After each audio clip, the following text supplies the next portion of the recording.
दोस्तों के साथ अच्छे और दुश्मनों के साथ खराब, यानी good to your friends and bad to your enemies, this should be guiding principle for nations as well as in life. ये जो पॉइंट है कि आपका मानना है कि ये बात सही है।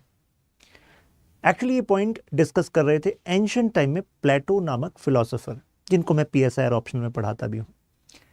तो आपको क्या लगता है? तो कई लोग कहेंगे अरे बिल्कुल सही बात है, दोस्तों के साथ अच्छा रहना चाहिए और दुश्मनों के साथ खराब, है ना?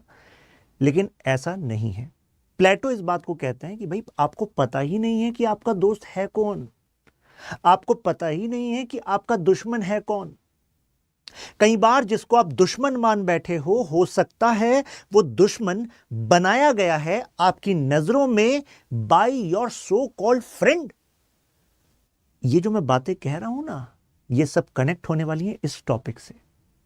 इस टॉपिक में यूएस इंडिया रिलेशंस की हम सभी लेयर्स, मतलब 1950 से लेकर अभी तक, उनको निकाल कर आपके सामने रखेंगे।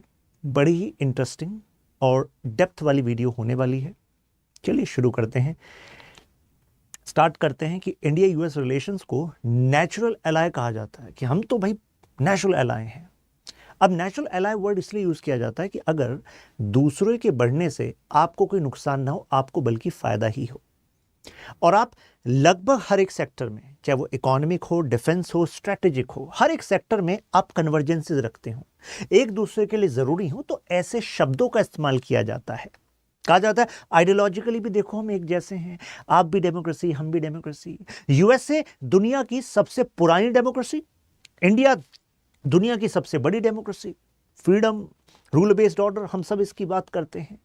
तो इन सब बातों को जानते हुए भी, ये भी जानते हुए कि हाँ, यूएसए इंडिया के काम आ सकता है in strategic wedge against China, right? काम आ सकता है in critical technologies which are going to lead the future. काम आ सकता है when it comes to defence, because हम जानते हैं कि यूएसए के साथ हमने डिफेंस में कुछ एग्रीमेंट्स भी साइन किए हैं, जैसे कोमकासा, लेमोआ, बेका एटसेट्रा। आसान भाषा में बताऊं, इंटेलिजेंस शेयरिंग एग्रीमेंट। जो हमारे बेसिस हैं, आर्मी बेसिस, तो उनका इस्तेमाल यूएसए रिफ्यूलिंग के लिए कर पाए, हम रिफ्यूलिंग के लिए कर पाए, ऐसे एग्रीमेंट्स। लेकिन इन सब बातों के बाद भी many experts say that USA is biggest threat for India.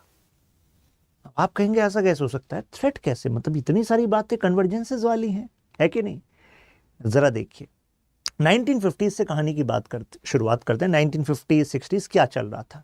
जब नेम बना तो उसके बाद इंडिया तो प्राइम पोजीशन में आ गया। नॉन अलाइन मूवमेंट तो कह रहा था कि third world countries of Asia, Africa, ये देश, ये यूएसए वर्सेस यूएसएसआर की आपसी लड़ाई में न जाएं, ये अपनी स्ट्रेटेजिक ऑटोनॉमी का इस्तेमाल करें, यानी कि अपनी मर्जी से अपनी फॉरेन पॉलिसी बनाएं। इन दोनों देशों की क्रॉसफायर के बीच में हमें नहीं आना, हमें प्रॉक्सी वॉर में नहीं आना, क्योंकि ये दोनों उस समय पर दुनिया भर में जगह जगह तबाही मचाएंगे, आपस में डायरेक्ट कन्फ्रंटेशन में नहीं आएंगे। इसी वजह से हम उसको कोल्ड वॉर कह रहे थे। हमने समझदारी दिखाई कि भाई हम इस बीच नहीं आएंगे। एंड यूएसए वाज लाइक, यार इंडिया ज्यादा समझदारी दिखा रहा है। ऐसा लग रहा है कि जो थर्ड वर्ल्ड कंट्रीज हैं, जिनको तीसरी दुनिया कहा जा रहा है, उसमें इंडिया एक प्रोमिनेंट लीडर बन रहा है। तो ऐसे में आपको पता ही होगा ये बात, कई देश और कई लोग खुद को सिक्योर करते हैं कुछ अच्छे काम करके नहीं, दूसरे को काट के। इसको इंटरनेशनल पॉलिटिक्स में हम कहेंगे रीजनल बैलेंसिंग। तो अगर कोई ऊपर उठ रहा है, जैसे इंडिया उस समय पर उठ रहा था, तो ऐसे में इंडिया को बैलेंस करना है। और बैलेंस करने के लिए किस पर हाथ रखेगा यूएसए? गेस कीजिए। बिल्कुल सही सोचा आपने, पाकिस्तान। पाकिस्तान फिर फेवरेट बन गया यूएसए का। कहा पाकिस्तान, आपको हम देंगे मिलिट्री एड, इक्विपमेंट भी हम देंगे, ट्रेनिंग भी हम देंगे, टेंशन ही मत लो। और आप कहेंगे पाकिस्तान में ऐसा क्या देखा? पाकिस्तान में देखिए उसकी लोकेशन, पाकिस्तान के ऊपर है अफगानिस्तान और इसके बराबर में है ईरान। तो आप कहेंगे तो क्या ईरान पर तो यूएसए की पपेट की सरकार चल रही थी। जो शाह रजा पहलवी हैं वो तो यूएसए के पपेट की तरह थे। ईरान के ऑयल को, ईरान के रिसोर्सेस को विदेशी ताकत यूएसए एंड यूरोप की थ्रोवे प्राइसेस पे दे रहे थे, खुद अमीर बन रहे थे, ईरान की जनता गरीब थी। उसका हश्र फिर हमने 1979 में देखा, ईरान में जो रेवोल्यूशन हुआ। अब इसके साथ साथ ईरान का जो बॉर्डर वो किससे कनेक्ट करता है? मिडिल ईस्ट से। ये पूरा एरिया ऑयल वाला है। है कि नहीं, ऑयल एंड एनर्जी। और अगर किसी मैन्युफैक्चरिंग कंट्री को फर्दर अपनी इकोनॉमी को बूस्ट करना है तो भाई साहब इन ऑयल सप्लाईज पर अपने स्टेक्स को स्ट्रांग रखना होगा कि नहीं रखना होगा। तो ऐसे में इसके आसपास की लोकेशंस पर अगर आप एक यू कैन से स्ट्रेटजिक होल्ड रखेंगे, यानी कि उन टेरिटरीज का इस्तेमाल आप जब चाहें अपने हिसाब से कर सकते हैं। वहां पर अगर कोई ताकत आपके खिलाफ आए तो आप पाकिस्तान का इस्तेमाल भी कर सकते हैं उन पर अटैक करने के लिए, कोवर्ट ऑपरेशंस के लिए। तो ऐसे में पाकिस्तान जरूरी हुआ कि नहीं हुआ, इस दिशा में बिल्कुल जरूरी हुआ।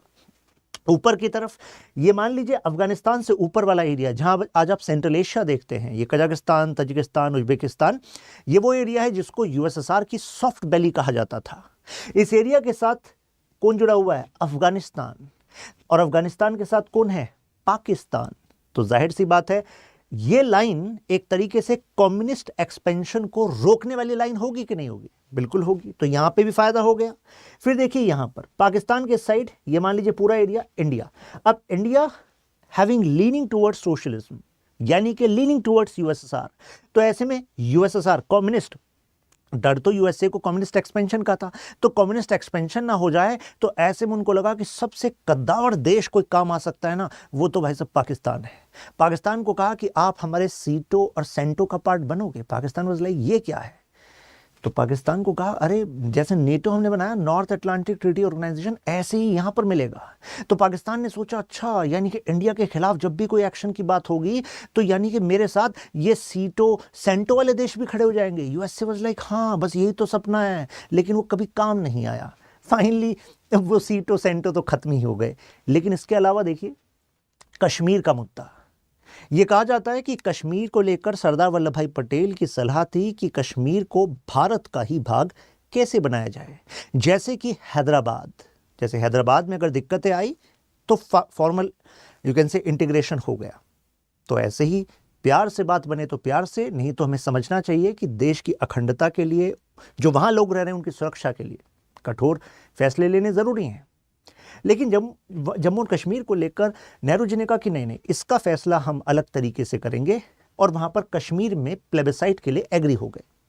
कई लोग सोचते हैं कि प्लेबिसाइट के लिए एग्री क्यों हुए, तो देखिए आज मैं आपको बता रहा हूं उसका एक बड़ा कारण यह भी कहा जाता है कि USA was kind of giving signalling, जिसको हम कह सकते हैं मिसगिविंग्स, कि अगर कश्मीर को वैसे मतलब उस एक्शन से इंटीग्रेट किया कि जैसे हैदराबाद है या फिर अदर जहां पर हमें दिक्कतें आ रही थी, कुछ हार्श डिप्लोमेटिक चैनल्स का इस्तेमाल किया, तो यूएसए मतलब सिग्नल दे रहा था कि वहां पर फिर वो पाकिस्तान को फुल फ्लैज सपोर्ट कर देगा। और पाकिस्तान को फुल फ्लैज सपोर्ट करने का मतलब है कि 1948, सोचिए 47 में हम आज़ाद हुए हैं। आज़ाद होने के बाद हमारी पहली प्राथमिकता है कि इन कम्युनल टेंशंस से हमें अपने आप को आगे बढ़ाना है। ऑलरेडी हमने एक ब्लडी पार्टीशन देखा था, कितने लोग, कितनी फैमिलीज बर्बाद हो गई थी। उस समय देश को मजबूत बनाने पर फोकस करना था, ना कि एक बड़ी ताकत के सपोर्ट से पाकिस्तान के साथ युद्ध लड़ना।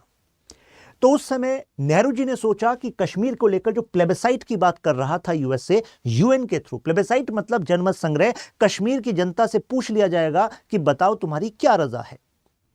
तो वैसे रजा कभी ले ही नहीं गई, कारण क्योंकि यूएन ने भी कहा था कि देखो 3 पॉइंट हैं। पहला, पाकिस्तान तुमने एंट्री करी है जम्मू एंड कश्मीर वाले एरिया में, जो महाराजा थे वहां पर, भाई ये तो उनके कानूनी अधिकारों का आपने उल्लंघन किया, आपने तोड़ा है, आप जाओ बाहर। फिर सेकंड पे जाएगा इंडिया, पीछे हटेगा, और फिर होगा प्लेबिसाइट। पाकिस्तान को इनसिक्योरिटी थी कि जैसे ही हम पीछे हटेंगे तो तुरंत इंडिया इस पूरे एरिया को कैप्चर कर लेगा जो उन्होंने कैप्चर किया था। तो ऐसे में ये कभी हो ही नहीं पाया। बट मुद्दा केवल ये नहीं है, इसके आगे देखिए, कहा जाता है कि यूएसए ने कोवर्ट सेल्स के थ्रू, गुरिल्ला वॉरफेयर के थ्रू इंडिया पर दबाव बनाए रखा। पाकिस्तान के जो पाकिस्तान में कोवर्ट मतलब जो एक तरीके से ऑफिशियली नहीं लेकिन अनऑफिशियली, आपने सुना था कि 1948 वाला जो हश्र हुआ जम्मू एंड कश्मीर, 1947-48 क्या हो रहा था वहां पर, वो ट्राइबल्स को जो ट्रेन किया जा रहा था उसके पीछे थे कौन, पाकिस्तानी फोर्सेस। और पाकिस्तानी फोर्सेस को सपोर्ट कहां से मिल रहा था, यूएसए। इवन 1965 में आपने सुना होगा ऑपरेशन जिब्राल्टार, यहां पर भी डिस्पैच की गई पाकिस्तानी आर्मी की यूनिट्स इनटू इंडिया। और किसके साथ सपोर्ट में काम कर रहे थे, राजकर्स मुजाहिदीन। और ये वही मुजाहिदीन है जिनको सपोर्ट करने के लिए पैसा, हथियार, ट्रेनिंग कौन दे रहा था, यूएसए दे रहा था, CIA काम कर रहा था। तो यानी कि सीधे सीधे भारत को कमजोर करने की कोशिश शुरू से चल रही थी या नहीं चल रही थी? बिल्कुल चल रही थी। डिप्लोमेटिकली देख लीजिए, इंटरनेशनल लेवल पर यूएसए ने माना ही नहीं कि कश्मीर भारत का अखंड भाग है, माना ही नहीं। ये देखिए, मार्च 30, 1951 को एक रेजोल्यूशन आता है और रेजोल्यूशन में कहा जाता है कि जो कश्मीर का एक्सेशन हुआ है, मतलब इंडिया का जो पार्ट बना है, वो ये मानते ही नहीं है, मतलब यूएस तो मानता ही नहीं है। ये ऐसा रेजोल्यूशन लेकर आ रहे थे, कह रहे थे कि जो महाराजा ने इंस्ट्रूमेंट ऑफ एक्सेशन साइन कर दिया, जिसने साइन कर दिया उसकी नहीं मानेंगे। अब आप पूछेंगे भाई क्यों नहीं मानोगे? तो देखिए, इनका पर्सपेक्टिव निकल कर आता है इन बुक्स में, जैसे कि ये बुक है कश्मीर अ डिस्प्यूटेड लेगेसी 1846 से 1990। अल्सेटर लैम्ब ये शख्स हैं जिन्होंने ये बुक लिखी थी। इनका कहना है कि इनके पास कुछ ऐसे फैक्ट्स हैं जो बताते हैं कि जिस समय पर इंस्ट्रूमेंट ऑफ एक्सेशन साइन हुआ, जो बताया जाता है कि इस समय पर साइन हुआ था, उस समय पर तो जो महाराजा थे, हरि सिंह थे, वो तो अपनी जान बचाकर भाग रहे थे। तो जब वो जान बचाकर भाग रहे थे ऑन रोड, तो वहां पर उन्होंने कब में ये साइन कर दिया? तो ये ऐसे क्वेश्चन उठाते हैं। दूसरा देखिए, रॉबिन रफेल जर्नलिस्ट हैं फेमस, इनका पर्सपेक्टिव है, ये कह रही हैं कि मैं आपको यूएस का पर्सपेक्टिव बताती हूँ क्या है। वो कश्मीर को एक डिस्प्यूटेड रीजन मानता है, disputed region, status of Kashmir. They are not considering Kashmir as integral part of India. आपको कुछ बेल रिंग हो रही है कि नहीं हो रही है? कहाँ हम अभी शुरुआत कर रहे थे, नेचुरल एलाय हैं, ग्लोबल स्ट्रेटेजिक पार्टनर हैं, लेकिन इंडिया का मतलब जो इंटीग्रिटी है आप उसी को नहीं मान रहे हैं। अभी तो कहानी शुरू हुई है, अभी तो मैंने ट्रेलर दिया इस टॉपिक का आपको। आगे आगे देखिए होता है क्या। ये देखिए, खालिस्तानीज को सपोर्ट, और इसमें इंटरेस्टिंग फैक्ट है, मतलब जिसके लिए मतलब यूएसए पर सवाल उठने चाहिए कि ये ह्यूमन राइट्स को लेकर यूएन की समिट हुई थी वियना 1993 में, उसमें इन्होंने दलाई लामा को तो मना कर दिया था आने के लिए 1993 में। ठीक है, मैं ईयर इसलिए स्ट्रेस कर रहा हूं क्योंकि अभी मैं तिब्बत की कहानी को भी खोलने वाला हूं, उसमें भी मैं आपको हिपोक्रेसी शो करने वाला हूं अमेरिका की। दलाई लामा को तो आने नहीं दिया, लेकिन किसको आने दिया? खालिस्तानियों को। और ये तब जबकि इससे पहले इन्हीं खालिस्तानियों ने अटलांटिक ओशन में बॉम्ब से एक हवाई जहाज को उड़ा दिया था, कनिष्क को, जिसमें 300 बेगुनाहों की जानें चली गई थी। तो मतलब ये किस बात की वर्ल्ड लीडरशिप है भाई? मतलब जो जिन्होंने ये हत्याएं की हैं, उनको आप यूएन समिट में, मतलब ह्यूमन राइट्स के लिए समिट में बुला रहे हो कि आप खालिस्तानियों के ह्यूमन राइट्स की बात करो जो ऐसे काम कर रहे हैं, और तिब्बत के बात को रखने वाले दलाई लामा, उनको आप बुला नहीं रहे हो। आप कहेंगे सर तिब्बत को, दलाई लामा को क्यों नहीं बुलाया? मैंने बताया ना, 1993 समीकरण बदल चुके थे ना। 1980s ऑनवर्ड यूएसए के लिए China was a blue eyed boy, favourite, क्योंकि भाई तुमसे ही तो आएगा पैसा, हमारी कंपनीज को जगह मिल गई है जहां पर सस्ती मैन्युफैक्चरिंग कराएंगे, दुनिया भर में बेचेंगे, तो पैसा पैसा आ रहा है। तो कहा जाता है ना कि no one is permanent friend और permanent enemy, what matters is national interest. ये चल रहा है यहां पर। ये देखिए, काउंसिल ऑफ खालिस्तानीज कहां स्टैब्लिश करा दी? वॉशिंगटन में, लीगल स्टेटस दे दिया। आपको लगता है अगर मान लीजिए किसी यूएस का कोई भाग अपने आप को अलग करने की बात करे और वो दिल्ली में उनकी कोई एक आउटफिट हो, ऑर्गेनाइजेशन हो, वो कहे कि हम यहाँ पर ना एक रजिस्टर्ड सोसाइटी बनाना चाहते हैं, आप अपने कानून के हिसाब से हमें यहाँ पर रजिस्ट्रेशन करा लो, और हम अगर उसको रजिस्ट्रेशन करा भी लें, दिल्ली में वो ऑफिस खोल ले, आपको लग रहा है यूएस से इतनी शांति से बैठ जाएगा? बिल्कुल नहीं बैठेगा, राइट। अभी जिसकी बात कर रहे हैं कि रॉ ने काउंटर इंटेलिजेंस ऑपरेशंस करे हैं, कोवर्ट ऑपरेशंस प्लान कर रही थी, तो दुनिया भर में सीआईए क्या कर रही थी, राइट। तो ये देखिए, ये डबल स्टैंडर्ड्स देखिए। रिसेंट देखिए, अभी रिसेंटली भी एक खालिस्तानी सिंपैथाइजर से मिले हैं यूएस प्रेसिडेंट, और उनको आश्वासन दिया है कि यूएस की सॉइल पर कोई ट्रांसग्रेशन नहीं होने देंगे हम, ऐसे वादे। प्लस इनके एक सेनेटर हैं, ये देखिए, कांग्रेसमैन है एडम शेफ, ये तो एक कानून प्रपोज कर रहे हैं। ये देखिए, कह रहे हैं कि अटॉर्नी जनरल को रिपोर्ट करना पड़ेगा ऐसे कोई भी इंसिडेंट अगर शक की दायरे में भी है कि दूसरे देश ने यूएस में कोई ऐसा ऑपरेशन किया है। ये एक्चुअली इंडिकेशन है केवल खालिस्तानी सपोर्ट को और ज्यादा लेने का, राइट। ये एक कहानी है इनकी। अब आप कहेंगे भाई ये क्यों इतने इंटरेस्ट ले रहे हैं? भाई सब कांग्रेसमैन है, चुनाव लड़ना है इन्हें, पैसा चाहिए होता है, तो पैसा जहां से आ जाएगा, डोनर्स जहां से आ जाएंगे, उनके सपोर्ट में कानून प्रपोज कर देंगे, क्या दिक्कत है। अब चाइना के डायनामिक्स देखिए। मर्शाइमर फेमस स्कॉलर हैं इंटरनेशनल पॉलिटिक्स के, जिनके बारे में मैं पीएसआर ऑप्शनल में पढ़ाता हूं। इनका कहना है कि यूएसए स्ट्रेटजी यूज करे, ये तो एडवाइस कर रहे थे यूएसए को, bait and bleed. Bait and bleed समझते हैं? जैसे बलि का बकरा किसी को बनाओ, उसको ब्लीड होने दो, अगर तुम्हारा इसमें फायदा होता हो, नेशनल इंटरेस्ट इसमें हो, खोने दो। एक और स्ट्रेटजी प्रपोज करते हैं, कहते हैं पासिंग द बक, यानी कि अपनी लड़ाई खुद मत लड़ो, दूसरे को लड़ाई के काबिल बनाओ, फिर दूसरे को दूसरे से भिड़ाओ, जो भी तुम्हारा दुश्मन है दोनों को वीक होने दो, तुम्हारा अपना बैठे बैठे फायदा हो रहा है। अभी मैं आपको हिस्ट्री के कई ऐसे एग्जाम्पल दूंगा जहां पर इनकी स्ट्रेटजी शब्दशः लिटरली यूएसए यूज करता आ रहा है। इन्होंने एक और बात कही कि जब तक चाइना यूएसए के लिए थ्रेट है तभी तक यूएसए और इंडिया के रिलेशन इतने क्लोज हैं। जिस दिन चाइना में कुछ ऐसा गेम चेंज हुआ कि चाइना यूएसए के लिए काम का हो गया, अगर ऐसा हो गया तो ऐसे में फिर इंडिया इतने काम का नहीं रहेगा। तो जिन अपने फ्यूचर को हम यूएसए के सपोर्ट पर नहीं टिका सकते, अरे यार यूएसए तो हमारे इतने स्ट्रांग रिलेशंस हैं। ये देखिए, अब अगर वॉर होने लगा चाइना के साथ तो यहाँ पर ये जो रियलिस्ट पर्सपेक्टिव वाले स्कॉलर्स हैं इंटरनेशनल रिलेशंस में, ये बता रहे हैं आपको, ये समझना कि यूएसए जाएगा भाग, मतलब यूएसए कहेगा हम तुम्हारे साथ हैं, टेंशन क्यों ले रहे हो, लेकिन हमारी फोर्सेस नहीं आ सकती। अच्छा ये टेक्नोलॉजी तो एक्चुअली वो एक कानून है, उसमें हम आपको दे नहीं सकते, लेकिन हाँ 10 साल पुरानी टेक्नोलॉजी है, हम केवल अपने स्ट्रेटेजिक पार्टनर्स को देखते हैं, वो आपको दे देते हैं हम 10 साल पुरानी, लेकिन लेटेस्ट वाली तो नहीं हम दे सकते, डायरेक्ट हम कन्फ्रंटेशन में आ नहीं सकते। अच्छा फंड्स की बात कर रहे हो, फंड्स तो अभी हमने यूक्रेन में इतने बहा दिए, तो अभी तो देखो पब्लिक नाराज है, अभी फंड्स भी नहीं दे सकते चाइना के खिलाफ। तो भाई साहब फिर चाइना के खिलाफ आप इंडिया को एक फ्रंट की तरह क्यों तैयार कर रहे थे? अब कहानी केवल इतनी नहीं है, अब इसके पीछे भी जाता हूं जरा। मतलब चाइना और इंडिया में मिसअंडरस्टैंडिंग्स, क्या वो केवल चाइना इंडिया के एक्शंस की वजह से हुई या इसमें भी यूएस का कोई हाथ था? मैं कुछ एग्जांपल्स आपको देता हूं, ये देखिए 1959 वॉर कब हुआ था इंडिया चाइना का? 1962, यानी कि मैं उससे पहले की बात कर रहा हूं। आपने सुना होगा पंचशील एग्रीमेंट के बीच में इंडिया और चाइना के बीच में, शायद आपने सुना होगा कि इंडिया में जवाहरलाल नेहरू और यहां पर चाइना में झोउ एनलाय जो उस समय पर प्रीमियर थे, मान लीजिए जैसे प्राइम मिनिस्टर, तो ऐसे में उनके रिलेशंस काफी अच्छे बताए जाते थे। लेकिन फिर क्या हुआ? कई लोग कहते हैं कि 1962 में चाइना ने जो किया वो एक सरप्राइज था। ये जो बताते हैं ये एक्चुअली वेस्टर्न मीडिया या वेस्टर्न थिंक टैंक्स के स्कॉलर्स होते हैं जो हमसे कुछ जो तथ्य हैं उसको छुपा लेते हैं। आप इंटरनेशनल रिलेशंस पर स्टैंडर्ड बुक्स पढ़िए, वहां पर इन फैक्ट्स पर बात नहीं होती। वहां पर चाइना ने जो 1962 में किया वो केवल चाइना की एक्सपेंशनिस्ट स्ट्रेटजी बताई जाती है, आप देख लीजिए चाहे ऐसा होता है। लेकिन जरा पैरेलल में क्या हो रहा था ये भी तो देख लें।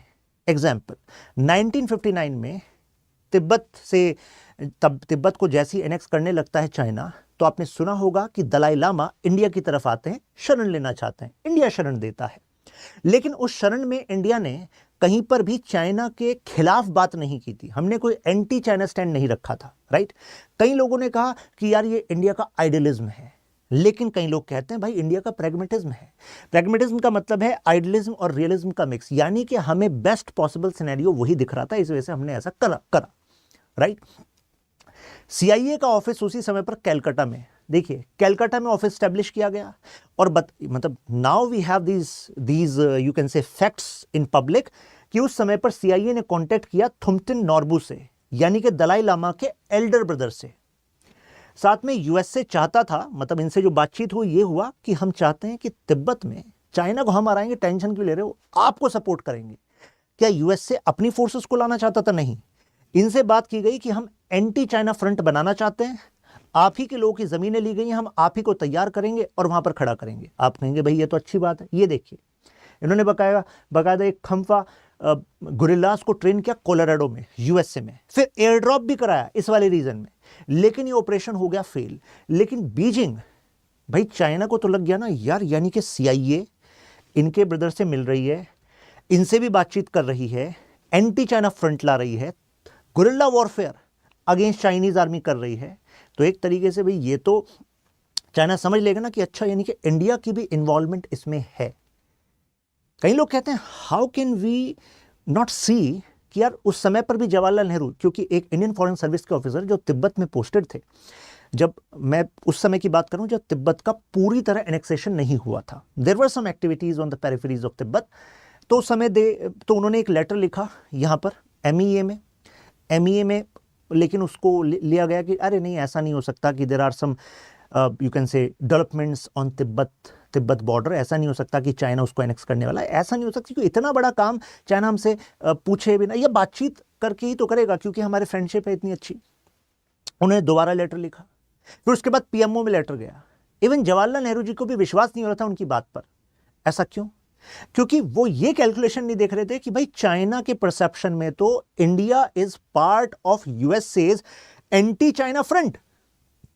तो यूएसए मान रहा था, झो एंड लाई मान रहे थे कि इंडिया एंटी चाइना एक्टिविटीज में इन्वॉल्व है, लेकिन इंडिया तो पिक्चर में था ही नहीं। ये तो यूएसए और ये एंटी चाइना तिब्बत जो गुरिल्लास थे, ये चल रहा था काम, राइट। तो ये अब देखिए एम्बेसडर की स्ट्रेटजी देखिए उन्होंने क्या करी। कैनेडी ने गैलब्रेथ को भेजा इंडिया, और गैलब्रेथ को कहा कि अब जरा इंडिया को ना थोड़ा न्यूट्रल करो, या फिर इंडिया को यू कैन से कम्युनिस्ट ब्लॉक से दूर करके थोड़ा यूएसए के फेवर में लाओ।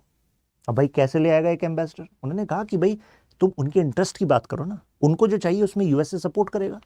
तो गैलब्रेथ जो थे, इनका स्टेटस ऐसा बन गया था, कहा जा रहा था कि क्योंकि जवाहरलाल नेहरू अपने टाइम के फॉरमोस्ट स्टेट्समैन माने जाते थे इंटरनेशनल रिलेशंस पर, तो ऐसे में गैलब्रेथ उनके इनर सर्कल में आ गए थे एक टाइम पर। ऐसा कहा जा रहा है इनसे भी एडवाइस ली जा रही थी, कई मुद्दों पर लेनी पड़ेगी, बड़ी बड़े पावर के एम्बेसडर हैं। लेकिन इन्होंने डिस्ट्रस्ट पैदा करने का काम करा, यानी कि चाइना को अभी तक जो शक था इंडिया पर, उसको पुख्ता करने का काम इन्होंने कराया गैलब्रेथ में।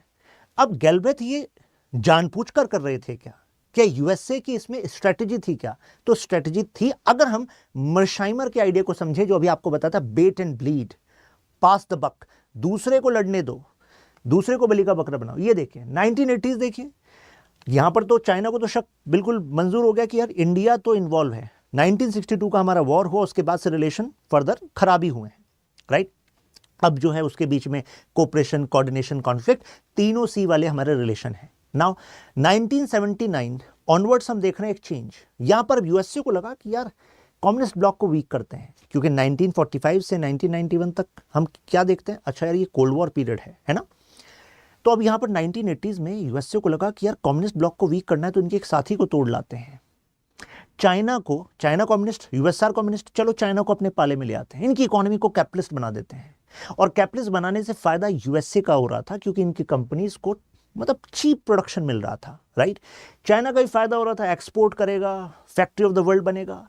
तो यहां पर सोचने वाली बात यह है कि मतलब यूएसए इतना बेवकूफ़ तो है नहीं कि उसको ये नहीं पता लगेगा कि भाई अगर एक्सपोर्ट लेड इकोनॉमी होगी तो चाइना इतना बड़ा बेहमत बन जाएगा, इतनी बड़ी पावर बन जाएगा।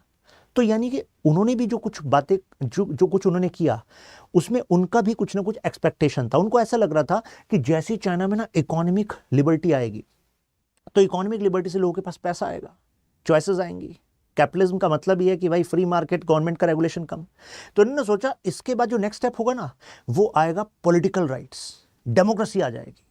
जैसे ही लोगों के हाथ में आएगा पैसा, तो लोग चाहेंगे अधिकार। जैसे ही उनकी इकोनॉमी ज़्यादा एंगेज करेगी यूएसए से, तो यूएसए की जो वैल्यूज़ हैं डेमोक्रेसी की, राइट्स की, वो भी आएंगी। तो इससे चाइनीज़ कम्युनिस्ट पार्टी की जो डिक्टेटरशिप है वो हटेगी, और शायद चाइना भी एक मल्टी पार्टी डेमोक्रेसी बन जाएगा। ऐसे प्रेडिक्शन थे यूएसए के, लेकिन ऐसा तो कुछ नहीं हुआ, राइट। इस बीच 1995 देखिए WTO बना। तो उस समय पर भी दुनिया सोच रही थी कि शायद चाइना अगर खतरा बनता है तो शायद WTO का पार्ट इसको नहीं बनने देगा यूएसए, लेकिन WTO का पार्ट बनवाया। और उसके बाद WTO के पैक्ट्स की वजह से चाइना ने अपनी जो एक्सपोर्ट लेड इकोनॉमी थी, उसके मतलब नेटवर्क को एक्सपेंड कर दिया। अब रिसेंट कुछ देख लीजिए, बाइडेन मेट शी जिनपिंग नवंबर 2023 में, और मतलब कहा जा रहा था कि भाई ये मीटिंग जो है इसमें कई कॉर्डियल एस्पेक्ट्स भी थे। US treasury secretary Janet Yellen, इनका कमेंट देखिए, यूएसए चाइना के रिलेशनशिप पर मोर स्टेबल फुटिंग बता रही हैं। तो इसका मतलब है कि अगर हम एनालाइज करें तो यूएसए चाइना के बीच में सपोर्ट, मतलब कोऑपरेशन भी आ रहा है, कुछ कॉन्फ्लिक्टिंग कमेंट्स भी आ रहे हैं। तो can India completely trust on USA कि नहीं यार तुम तो एंटी चाइना हो, हम भी एंटी चाइना है, चलो दोनों मिलकर स्ट्रांग होते हैं, इसको काउंटर करते हैं? नहीं, ये बीच बीच में इनके रिश्ते भाई ठीक चलते रहते हैं। इनकी इकोनॉमी में डीप इंटीग्रेशन है। जितना इंडिया यूएसए का ट्रेड है, उससे कई गुना ज्यादा यूएसए और चाइना का ट्रेड है। अब देखिए यूक्रेन, अब हमें कहा कि चाइना को काउंटर करना है, हम क्वाड का पार्ट बनते हैं, इंडो पैसिफिक पर फोकस करते हैं, लेकिन यूक्रेन में जो हुआ, पहले तो यूक्रेन पर अभी फोकस है, तो इंडिया के जो चाइना वाले कंसर्न है, क्या उस पर यूएसए का इतना फोकस हो पाएगा? नहीं हो पाएगा। यूक्रेन पर फोकस है। एड का मैं डेटा कोट करता हूं आपको, 95 बिलियन डॉलर यूएस डॉलर की एड इन्होंने सैंक्शन करी, उसमें से 61 बिलियन डॉलर की जो एड है वो तो यूक्रेन की है। बची कुची जो एड है वो इंडो पैसिफिक रीजन की है, जिसमें कि चाइना अपने आप को एक्सपेंड कर रहा है, जैसे साउथ चाइना सी, आपका ईस्ट चाइना सी वाला एरिया, ये इंडियन ओशन वाला एरिया। तो इंडिया के लिए जो एरिया क्रिटिकल है उसमें तो यूएसए का अगर 8 बिलियन डॉलर, मतलब 61 हो गया, 8 बिलियन डॉलर, तो कहने का मतलब है इतना कम फोकस यहां पर दिख रहा है, क्योंकि उनको लग रहा है यही प्रायोरिटी है भाई पहले तो। अभी हम और बातें भी करने वाले हैं, या आप यहां पर मेरे साथ आप कनेक्ट कर सकते हैं। यूएसए का रीजन क्या है, क्यों वो ज्यादा फोकस यूक्रेन पर रख रहा है, इंडो पैसिफिक पर कम? क्योंकि इंडो पैसिफिक में यूएसए के लिए सबसे बड़ा चैलेंज अभी कहां है? ताइवान। आपने अभी कुछ टाइम पहले सुना होगा कि चाइना ने एक्चुअली नेवल ब्लॉकेड की इंडिकेशन दी है, यानी कि चाइना ने ताइवान को कहा है, मतलब इंडिकेशन दिया है, जब चाहे ना आपको ये चारों तरफ से अपने नेवल शिप से घेर लेंगे और फिर आपका ना कोई एक्सपोर्ट हो पाएगा ना कुछ इंपोर्ट हो पाएगा। अब ताइवान भी सेमीकंडक्टर्स का एक्सपोर्ट करता है, जिससे यूएसए और दुनिया की कितनी सारी, इवन हमारी देश में कितने सारे जो प्रोडक्ट्स हैं, कार्स हैं, इलेक्ट्रॉनिक्स हैं, उसमें यहां से चिप्स आ रही हैं। तो अगर ऐसा हो गया तो मुझे बताइए, नुकसान क्या केवल ताइवान को है? नहीं, दुनिया को नुकसान हो जाएगा। तो एक तरीके से चाइना ने दिखाया है कि ये जो नब्ज है ना, ये दुनिया की नब्ज है जिस पर हम स्ट्रांग हैं। तो अभी यूएसए का फोकस इस पर है, लेकिन इसमें भी शक है कि अगर ये कॉन्फ्लिक्ट हो गया तो क्या यूएसए अपनी फोर्सेस को सही में ताइवान में भेजेगा, ताइवान को सपोर्ट करने भेजेगा? कुछ नहीं कहा जा सकता। और इसी वजह से ताइवान के पॉलिटिकल एस्टेब्लिशमेंट में अगर आप उनकी ऑफिशियल स्टेटमेंट देखेंगे, वो भी एक बैलेंसिंग गेम खेलते हैं, यानी कि वो भी चाइना को नाराज नहीं करना चाहते हैं, अपनी सोवरेनिटी की बात करते हैं लेकिन चाइना को नाराज नहीं करना चाहते हैं। They have trade relations with China as well, good trade relations with China. कारण क्योंकि उनको पता है कि हमें मौका नहीं देना है। यूक्रेन हो चुका है, यूक्रेन में क्या हुआ, क्यों हुआ, अभी देखिए, राइट? तो यूक्रेन का कितना support USA and other forces कर पाई, सबको पता है। एड, मिलिट्री इक्विपमेंट दे दिए, लेकिन हो क्या रहा है? इतने लाखों लोग मारे गए, यूक्रेन तबाह हो गया। तो ताइवान नहीं चाहता ऐसा हो। अब इंडिया को ये यूएस से इग्नोर करता है क्या कुछ पॉइंट्स पर? जैसे रिपब्लिक डे पर इन्विटेशन था, जो बिडेन नहीं आए। उसके बाद जैक सुलिवन, यानी कि जो इनके नेशनल सिक्योरिटी एडवाइजर हैं, वो 2 बार इस साल अपनी विजिट को डिले कर चुके हैं। नेशनल सिक्योरिटी एडवाइजर, ये विजिट जरूरी थी। इंडिया की सिक्योरिटी मैट्रिक्स और यूएसए की सिक्योरिटी मैट्रिक्स, यानी कि हमारे क्या सिक्योरिटी कंसर्न है, उनके क्या सिक्योरिटी कंसर्न है, और उसमें हम कहां कोलैबोरेट कर सकते हैं, इसके लिए तो 2 बार डिले हो रहा है। यूएसए चाहता है अपनी हेजमनी। एक्चुअली यूएसए के स्कॉलर ने, उनकी थियोरी है हेजमनिक स्टेबिलिटी थ्योरी। उनका कहना है दुनिया भर में अगर शांति चाहिए ना, तो एक को मानिए हेजमॉन, वर्चस्व एक का।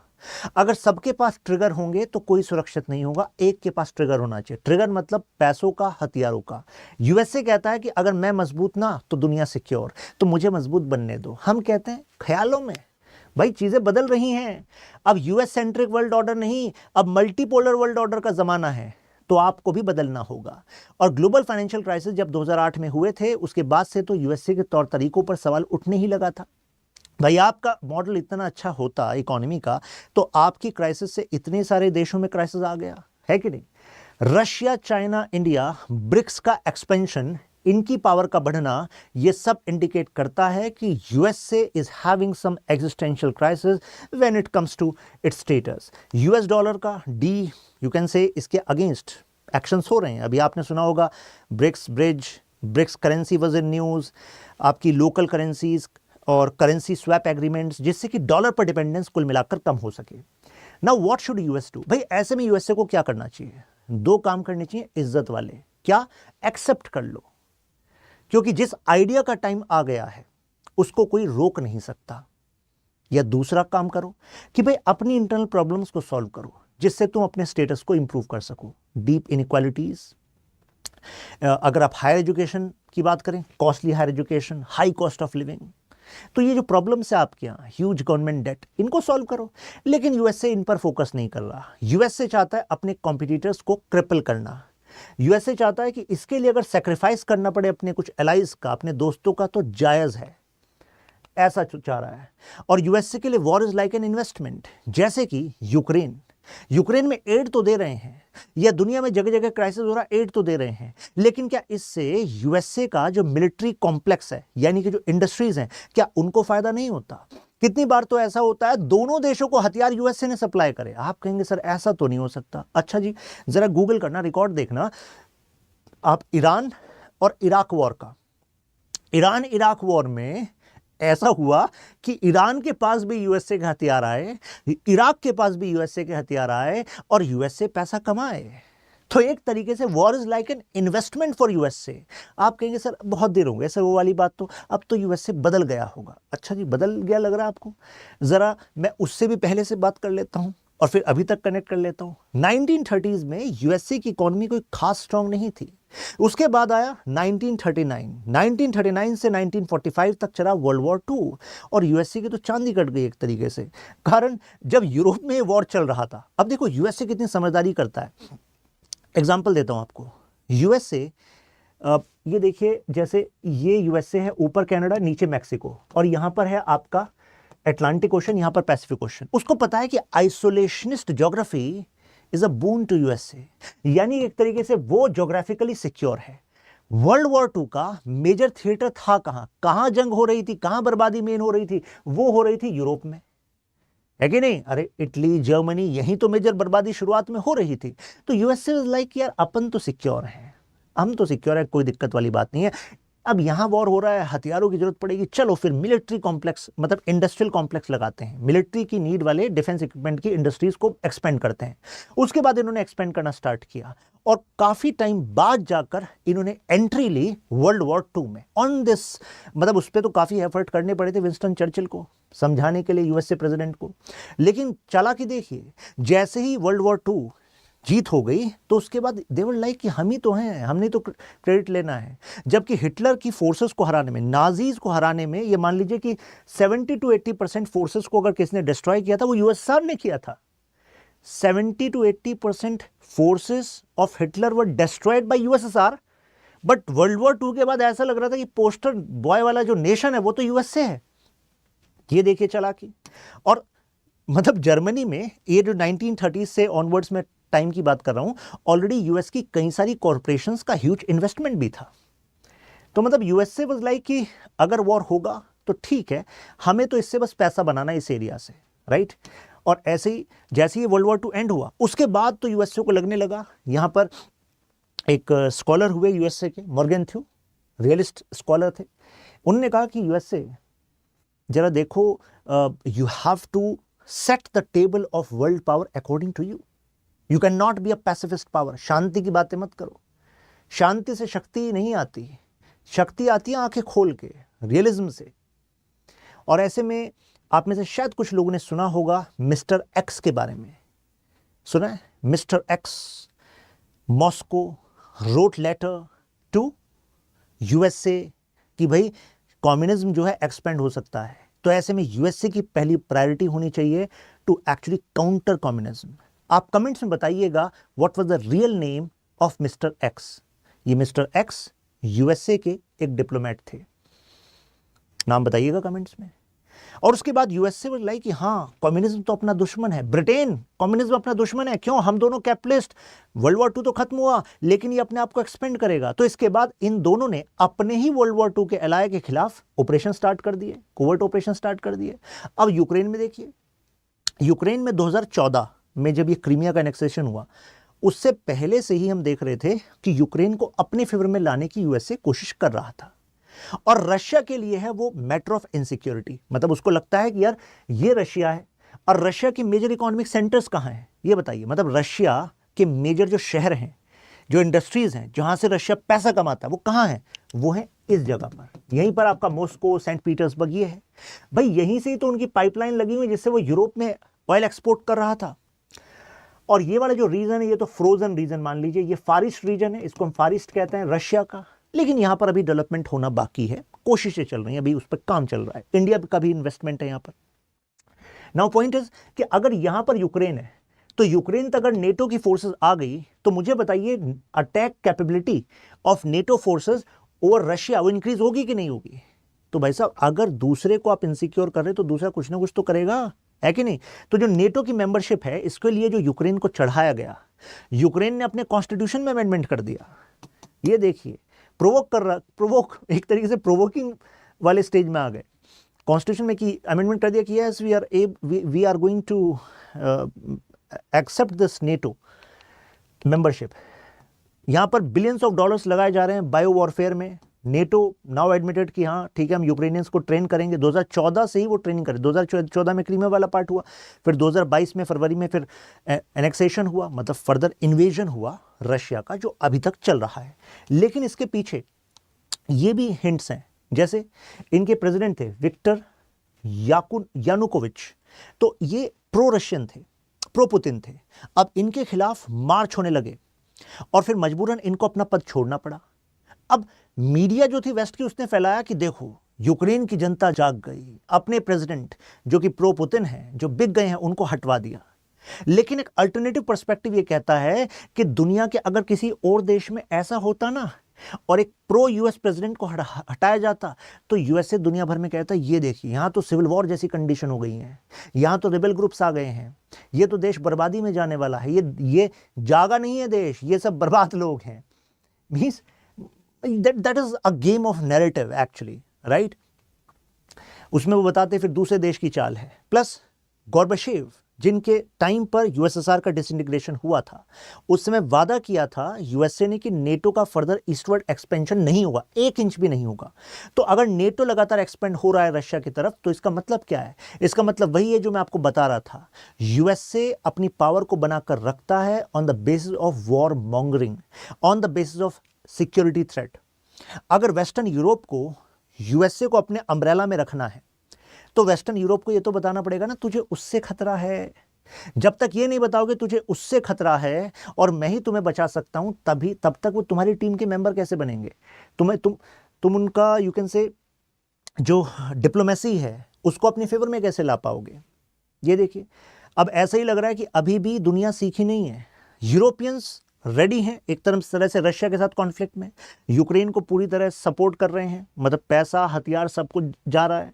ये नहीं कि इसका मैटर का रेजोल्यूशन कुछ पहले से ही हो जाता, अगर ये यूरोपियंस भी कह देते कि यार यूएसए ऐसा मत करो, ये फर्दर ईस्टवर्ड एक्सपेंशन मत करो ना, क्यों कह रहे हो कि इसको यूरोपियन यूनियन का मेंबर बना लेते हैं, फिर नेटो का मेंबर बना लेते हैं? कोई नहीं बोला यूरोपियंस। लेकिन अब देखिए, अब रशिया के साथ थ्रेट में आ रहे हैं। आपको क्या लग रहा है इससे यूएसए का नुकसान होना है? नहीं, अगर ये फर्दर एक्सपेंशन हुआ ना इस कॉन्फ्लिक्ट का, तो यूएसए वाज लाइक कि बताइए कौन सा हथियार चाहिए, अपने पास है, कुछ आपको एड में देंगे, कुछ तो देखो खरीदने पड़ेंगे।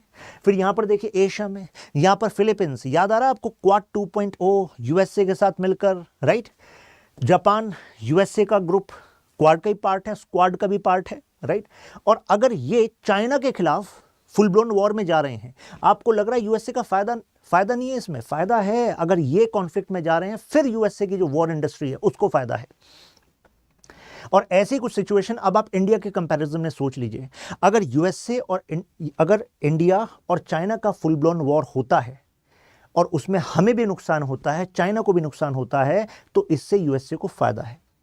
यूएसए को नुकसान किस बात से है? अगर इंडिया चाइना एक बड़ी पावर बन जाए, अगर वो एक बड़ी पावर बन जाए, तो भाई साहब यूएसए डाइजेस्ट नहीं कर पाएगा। यूएसए को लगेगा कि भाई अगर ये साथ हो गए तो मतलब अब एशियन सेंचुरी बनेगी, वेस्ट से ईस्ट की तरफ पावर जो ट्रांसफर हो रही है दुनिया की, अब वो जो प्रोसेस है वो फास्ट ट्रैक हो जाएगा। अब global security architecture, global laws, उसमें ये जो एशिया की पावर्स हैं, चाइना, इंडिया और फर्दर ऊपर रशिया, इनका जो एक्सेस है वो कुछ बड़े बदलाव लेकर आएगा जो वेस्ट को मंजूर नहीं होंगे। ये चल रहा है, तो ये तो वर्स्ट नाइटमेयर हो जाएगा इनका, है कि नहीं? तो कंक्लूजन के तौर पर हम कह सकते हैं कि no one is permanent friend, no one is permanent enemy. We should always have a mix of idealism and realism when we decide our foreign policy. Class की स्टार्टिंग में मैंने आपसे कहा था कि दोस्त के लिए अच्छा और दुश्मनों के लिए बुरा होना, क्या यही हमारा गाइडिंग प्रिंसिपल होना चाहिए? तो अब आप कहेंगे नहीं, कारण हमें पता ही नहीं होता एग्जैक्टली कि जो जिसको आप दोस्त मान रहे हो वो दोस्त है भी या नहीं। जिसको आप दुश्मन मान रहे हो सकता है वो दुश्मन ना हो, दुश्मन बनाया गया हो। तो जब हम सारे ऑप्शंस ओपन करके रखते हैं, तभी हम अपने देश को सिक्योर कर सकते हैं, उसकी पावर को बढ़ा सकते हैं। आई थिंक आपको क्लैरिटी मिल गई होगी। अगर सब कुछ है बिल्कुल clear, just mention ultra clear in comments और वाह। आप इस वीडियो को शेयर भी कर सकते हैं अपने फ्रेंड्स एंड फैमिली के साथ, और यहाँ पर आप मेरे साथ कनेक्ट कर सकते हैं इंस्टाग्राम शशांक त्यागी #4u, टेलीग्राम। और ये है आज का question, examine the divergences and convergences in India USA relation, यानी कि इंडिया यूएसए रिलेशन में क्या फ़ायदे हैं, मतलब क्या डाइवर्जेंसेस हैं, यानी कि जहाँ पर हम अपोजिट जा रहे हैं, ठीक है, जैसे कि यूएसए सपोर्ट करता है पाकिस्तान को, है कि नहीं, अभी भी करता है, और कन्वर्जेंसेस यानी कि जहाँ पर हम साथ में आ रहे हैं। तो दोनों के हमारे पास पॉइंट्स हैं यहाँ पर।